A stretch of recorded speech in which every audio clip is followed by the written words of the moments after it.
এই সরকার এক মাসে 2 বার তেলের দাম বৃদ্ধি করেছে। এর আগে গ্যাসের দাম বৃদ্ধি করেছে। দ্রব্যমূল্য লাগামহীন ভাবে বেড়েই চলেছে। দ্রব্যমূল্য জনগণের ক্রয় সীমার বাইরে চলে যাচ্ছে। বাংলাদেশে আইন শৃঙ্খলা বলে তেমন কিছু নেই। আইন শৃঙ্খলার দায়িত্বে যে নিম্নমন্ত্রী আছেন তিনি সব জায়গায় ওনার অবস্থান, কিন্তু আইন শৃঙ্খলা রক্ষায় তিনি সম্পূর্ণ ব্যর্থ হয়েছে। যার কারণে রামিসার মতো নিষ্পাপ শিশুকে জীবন দিতে হয়েছে। যার কারণে প্রতিনিয়ত মানুষ খুন হচ্ছে, কিন্তু কোন খুনের বিচার হয় না। আওয়ামী ফ্যাসিবাদের আমলের দৃশ্য আর এখনকার আইন শৃঙ্খলা পরিস্থিতি প্রায় একই অবস্থায় যা উপনীত হয়েছে।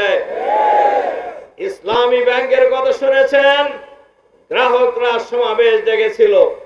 সেই সমাবেশে আওয়ামী স্টাইলে এই সরকারের পুলিশ বাহিনী নির্বিচারে হামলা চালিয়ে শতাধিক লোককে আহত করেছে। আওয়ামী লীগের আমলেও ব্যাংকের গ্রাহকদের উপর হামলা হয় নাই। এজন্য কি আমাদের স্বরাষ্ট্রমন্ত্রী বাহাদুর আপনি কি জবাব দিবেন জাতির কাছে? এবং আপনাকে দিতে হবে। আজকে হয়তো দিবেন না, আপনি যতই নর্তন কুর্দন করেন, এই নর্তন কুর্দন ওবায়দুল কাদের সাহেবরাও করছিলেন এক সময়, কিন্তু পালানোর সময় কিন্তু পিছনের দিকেও তাকায় নাই।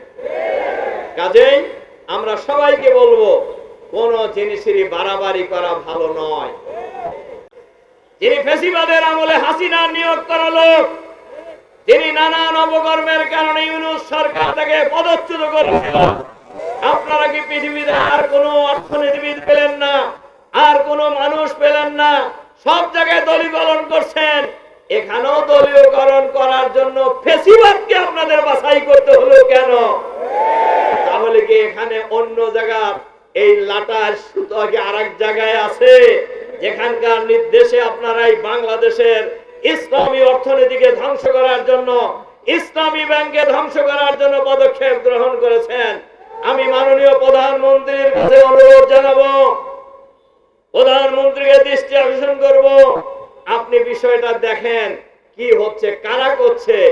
ইসলামী অর্থনীতি, ইসলামী ব্যাংক বাংলাদেশের অর্থনৈতিক দৃঢ়ভাবে দাঁড়ানোর ক্ষেত্রে ঐতিহাসিক ভূমিকা পালন করেছেন। বহুবার এশিয়ার শ্রেষ্ঠ ব্যাংক হিসাবে পুরস্কার প্রাপ্ত হয়েছে। সেই ব্যাংকে শেখ হাসিনা এক দফা ধ্বংস করার চেষ্টা করেছিলেন। এসালামের মাধ্যমে লক্ষ কোটি, হাজার কোটি টাকা বিদেশে পাচার করেছে। একই কায়দায় আরেকটা ব্যাংক দখল করার পায়তারা করছে। কিন্তু বাংলাদেশের জনগণ যারা এই ব্যাংকে টাকা রেখেছে, তারা এই ব্যাংক কাউকে লুটেরাদেরকে দখল করতে দেবে না ইনশাআল্লাহ। আপনারা কি লুটেরাদের ব্যাংক দখল করতে দিবেন? বাংলাদেশের জনগণ এখন অনেকেই বলতে পারেন, ভাই আপনারা কোন কেন? আমরা ওই ব্যাংকের গ্রাহক, এই গ্রাহকরাই মালিক বাংলাদেশ ব্যাংকের। সুতরাং ব্যাংকের গ্রাহক হিসাবে আমার অধিকার আছে এই ব্যাংকের ব্যাপারে কথা বলার।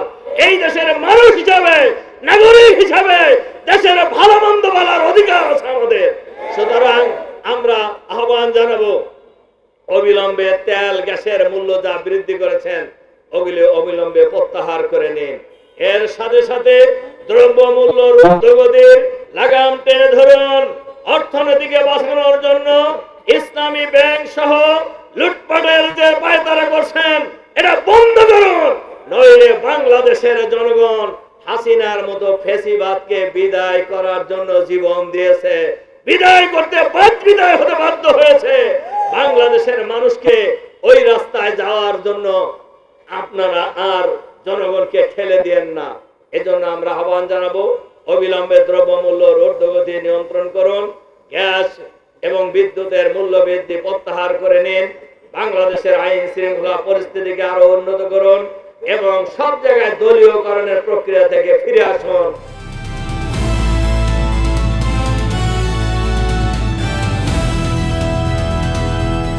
দিনাজপুর টিভি, মানুষের জীবনের কথা বলে।